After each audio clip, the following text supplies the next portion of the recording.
Bismillahirrahmanirrahim. Assalamualaikum warahmatullahi wabarakatuh.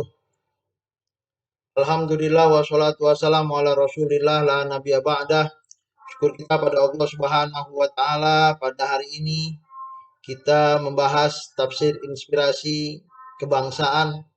Bagaimana bangsa yang besar terdiri dari individu-individu yang bahagia.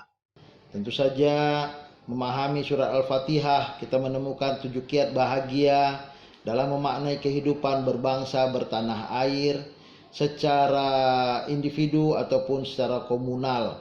Allah Subhanahu wa taala memberikan kepada kita 3 kiat bagaimana bahagia dalam surat Al-Fatihah ini. Yang pertama, sabar dan mulai dengan nama Allah. Yang kedua, bersyukur dan kerja maksimal. Yang ketiga, harus lebih baik dan tebar kasih. Yang keempat, memaafkan dan orientasi jauh ke depan atau akhirat. Yang kelima, hidup ini adalah pengabdian pada Allah. Yang keenam, doa kesuksesan tetap dalam Islam. Yang ketujuh, sederhanakan masalah. Mari sama-sama kita membaca surah Al-Fatihah. Dan sebelumnya, terima kasih kita Tafsir Inspirasi mengucapkan kepada pemerintah Provinsi Sumatera Utara yang telah membantu penulisan, penerbitan, sosialisasi, serta dana cetak buku pada cetakan ke-7 kali ini. A'udzubillahi minasyaitonirrajim. Bismillahirrahmanirrahim. Alhamdulillahirabbil alamin arrahmanirrahim maliki yaumiddin. Iyyaka na'budu wa iyyaka nasta'in. Ihdinas shiratal mustaqim. Shiratal ladzina an'amta 'alaihim ghairil maghdubi 'alaihim waladdallin. Amin. Pemirsa yang dirahmati Allah, kita mulakan dengan Bismillahirrahmanirrahim, dengan nama Allah yang Maha Pengasih, Maha Penyayang. Muslim memulai segala sesuatu, dia memohon, berserah kepada Allah, memulai apapun dengan bingkai kasih sayang adalah ciri Muslim. Start everything with Bismillah. New day, new hope. Ya, manusia bukan hanya hidup untuk bersenang-senang, tapi untuk melakukan sesuatu yang terbaik demi umat manusia. Mulailah dengan nama Allah Subhanahu wa taala.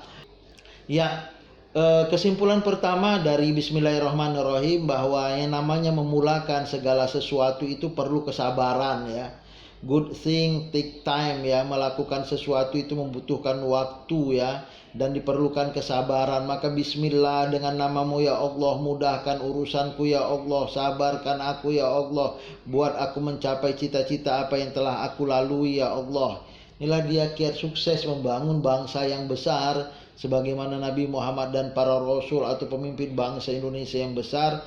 Tentu saja mereka memiliki cita-cita yang besar dengan pengorbanan yang besar dan penuh dengan kesabaran. Yang kedua, alhamdulillahirabbil alamin. Jika ada zat yang layak dipuji, maka ia adalah Allah Subhanahu wa taala. Segala puji bagi Allah. Alhamdulillah, keberadaannya layak dipuji. Rabbil alamin, dia Tuhan seluruh alam, juga layak dipuji. Dia Tuhan yang menciptakan, Tuhan pemberi rezeki. Pemirsa yang dikasihi Allah, bahwa setelah memulakan, Allah langsung menutup ayat kedua dengan alhamdulillah, bukan ayat ke-7. Kenapa? Karena bisa memulakan saja itu sudah harus kita ucapkan alhamdulillah. Karena betapa banyak manusia memiliki cita-cita tapi tak bisa mewujudkan cita-cita itu walaupun untuk langkah pertamanya. Maka pepatah Inggris mengatakan, langkah pertama separuh dari pekerjaan. Bersyukurlah pada Allah bahwa Allah memberikan kehidupan ini, dan kita yakin pada Allah, Allah akan memudahkan kehidupan kita. Dan lebih penting lagi bahwa kita memiliki kontribusi positif di dunia yang fana ini. Maka tiada kata kecuali ucapkan alhamdulillah. Allah tidak memerlukan hamba dan hamba memerlukan Allah. Inilah spirit semangat dari alhamdulillah itu. Manusia yang bijak adalah manusia yang tahu berterima kasih dan bersyukur pada Allah Subhanahu wa taala. Maka yang kedua dari kiat sukses berbangsa dan bernegara, bertanah air adalah syukur dan kerja maksimal. Syukur itu bukan bermalas-malasan ya, tapi syukur itu kerja maksimal.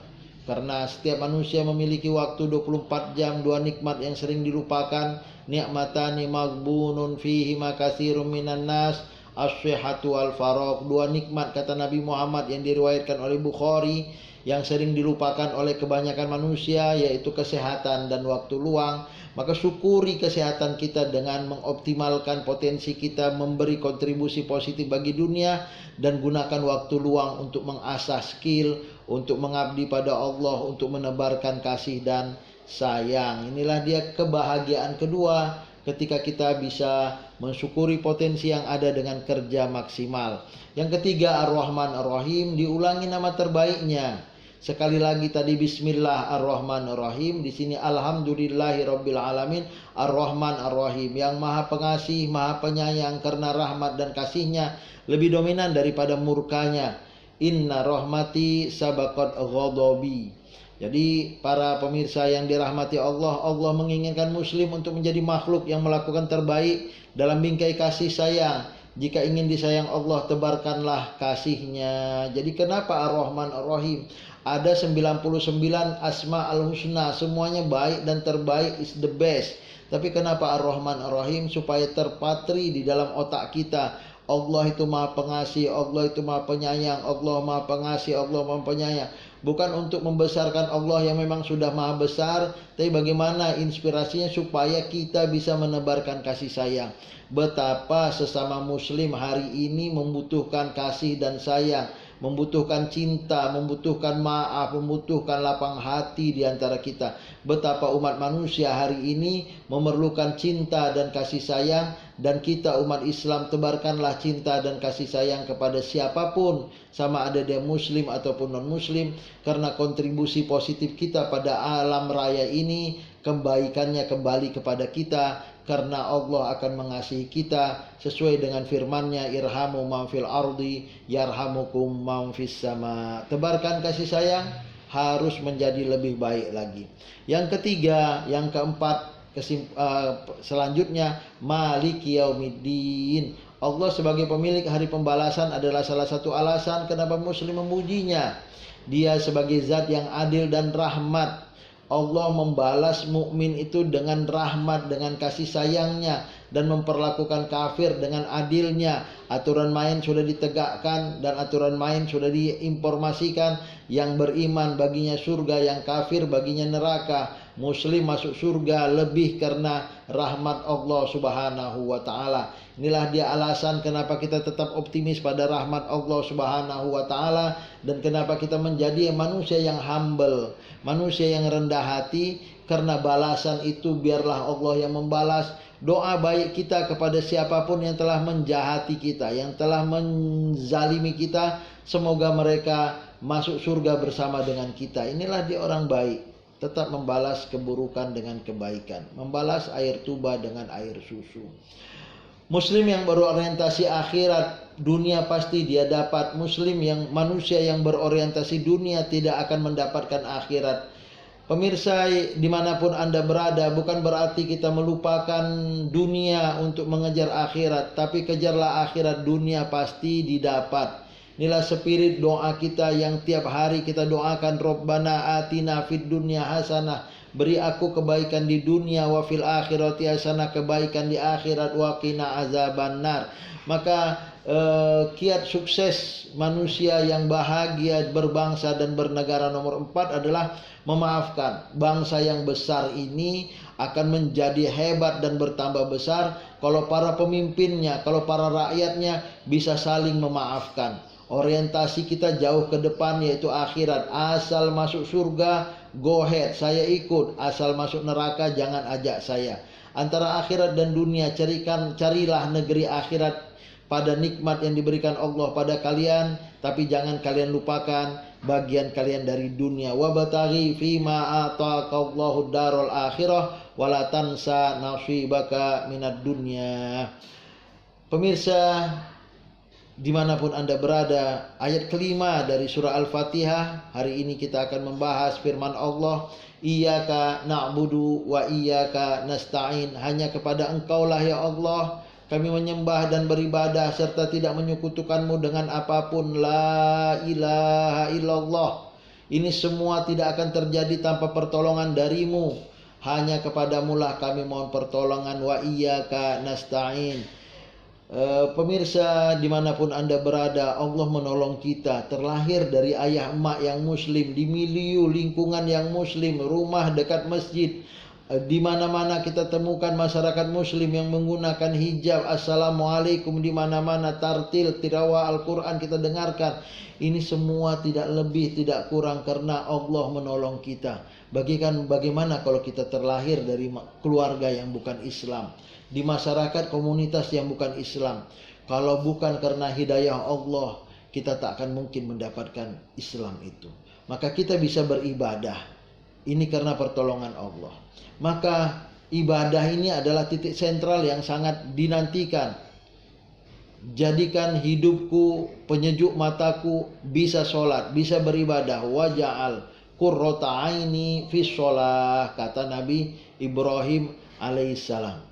Bagaimana indahnya ibadah, sehingga kita minta tolong supaya dapat ibadah. Bukan ibadah meminta tolong kita supaya dapat dunia, bukan. Kita minta tolong supaya Allah memudahkan kita ibadah. Hidup menjadi indah jika orientasinya lillah, karena Allah dan mengharap surganya. Ini clear dan ini sangat membahagiakanlah. Maka yang kelima, pasrah, dan hidup ini adalah pengabdian pada Allah. Bismillahi tawakkaltu ala Allahi la haula wala quwata illa billahil aliyil azim. Ini kalimat yang sangat membahagiakan. Dengan namamu ya Allah aku berserah, tawakkaltu ala Allah. Tiada Tuhan selain Engkau, la haula, tiada daya, tiada kekuatan kecuali darimu ya Allah. Wala quwata illa billahil aliyil azim. Kemudian kita sampai pada ayat ke-6, ihdinas siratal mustaqim, tunjuki kami jalan yang lurus menuju ridho dan surgamu dengan tetap mengikuti perintah dan menjauhi larangan. Bagaimana kalau jalan kita ke samping kayak gini? Tentu akan payah ya. Kita mau jalannya lurus. Ini jalan yang paling mudah. Kalau ada dua titik, maka jalan yang paling mudah untuk mencapainya adalah garis lurus. Ini untuk menggambarkan bahwa Islam itu mudah. Islam itu garis lurus. Islam adalah jalan lurus karena Islam membahagiakan, penuh dengan nikmat. Ya bagikan jalan bebas hambatan. Wah, seperti jalan kita ini ya. Ya. Yang keenam, doa kesuksesan. Jika ada satu doa kesuksesan, maka tetap dalam Islam. Ihdinas siratal mustaqim. Di ayat yang lain juga kita membaca, Rabbana la tuzigh qulubana ba'da idh hadaitana. Ya Tuhan kami, jangan Engkau jadikan hati kami condong pada kesesatan, sudah Engkau beri petunjuk kepada kami. Wahab lana min ladunka rahmah, karuniakan kepada kami rahmat dari sisimu. Innaka antal wahhab, sungguh Engkau zat yang maha pemberi karunia. Artinya apa? Dunia tak dapat, asal tetap masih Islam, masih oke lah. Asal tetap Allah ridho masuk surga, masih oke lah. Karena kalau Allah ridho dan kita masuk surga, dunia ini jadi nikmat, jadi indah. Jadi kenapa kita harus minta tetap dalam Islam? Karena ini adalah doa kesuksesan dalam arti sesungguhnya. Sukses itu apa sih? Sukses ketika kita punya planning dan kita bisa mencapai planning tersebut. Maka planning hidup kita di dunia ini masuk surga. Maka kalau kita nanti masuk surga, itulah namanya sukses. Satu hari di surga 50.000 tahun usia dunia. Satu hari. Artinya panjang. 99% kesuksesan itu ada di surga. Di dunia ini cuma 1%. Terakhir dari pertemuan kita yang singkat, tepat dan padat di Kulibas, kuliah 15 menit bersama tafsir inspirasi yang didukung, disponsori oleh pemerintah Provinsi Sumatera Utara, Suratul Lazina An'amta Alaihim Ghairil Maghdubi Alaihim Waladdallin, yaitu jalan Islam yang membahagiakan seperti orang-orang yang telah Engkau beri nikmat kepadanya, bukan jalan menyengsarakan seperti mereka yang dimurkai, dan pula bukan jalan mereka yang sesat dan tersesat. Artinya apa? Menjadi muslim adalah menjadi manusia bahagia karena dia mengetahui tujuan hidup dan memiliki jalan yang nikmat untuk mencapai tujuan hidup itu. Artinya menjadi Islam itu nikmat loh. An'amta alaihim. Tidak ada yang murka, ghairul maghdubi alaihim. Bayangkan, bagikan mobil kita yang begitu enaknya, jalannya begitu lurusnya, ada pramugari, ada pilot di dalamnya, fasilitas luar biasa, ada rest areanya kalau capek, sampai tujuan secepat mungkin. Dan di dalamnya tidak ada yang murka, semua senang. Itulah ilustrasi bagaimana perjalanan kita menuju surga. Itulah dia Al-Quranul Karim dengan Al-Fatihah yang kita baca berkali-kali di setiap sholat kita. Minimal 17 kali sholat wajib. Maka yang terakhir, sederhanakan masalah. Sederhanakan masalah. Lihat bagaimana lampu yang kabelnya lurus ini, ya kan? Ya kan? Lurus, hidup lampunya. Nggak usah ribet lah. Hidup ini nggak usah dibawa ribet. Nggak usah dibawa ribet. Al-Fatihah ini mengajarkan kepada kita, ya, ad-dinu yusrun, agama itu mudah, yassiru wala tu'asiru, permudah jangan dipersulit. Dengan demikian kita sampai pada penghujung dari surat Al-Fatihah dengan spirit 7 kiat bahagia memaknai kehidupan, sama ada berbangsa, bernegara, ataupun secara individu di rumah tangga. 7 hal ini menjadi kata kunci yang perlu kita lakukan kapan dan dimanapun dengan semangat Al-Quranul Karim. Yang pertama, sabar dan mulai dengan nama Allah. Yang kedua, bersyukur dan kerja maksimal. Yang ketiga, harus lebih baik dan tebar kasih. Yang keenam, yang keempat, maafkan dan orientasi jauh ke depan akhirat. Yang kelima, hidup adalah pengabdian pada Allah. Iyyaka na'budu wa iyyaka nasta'in. Yang keenam, doa kesuksesan. Ihdinas siratal mustaqim, tetap jalan Islam, dalam Islam. Dan terakhir, siratal ladzina an'amta 'alaihim ghairil maghdubi 'alaihim waladdallin. Sederhanakan masalah, karena Islam adalah jalan hidup yang mudah. Terima kasih. Ketemu di episode berikutnya dengan para asatiz. Terima kasih kepada para asatiz yang memberi kontribusi. Wassalamualaikum warahmatullahi wabarakatuh.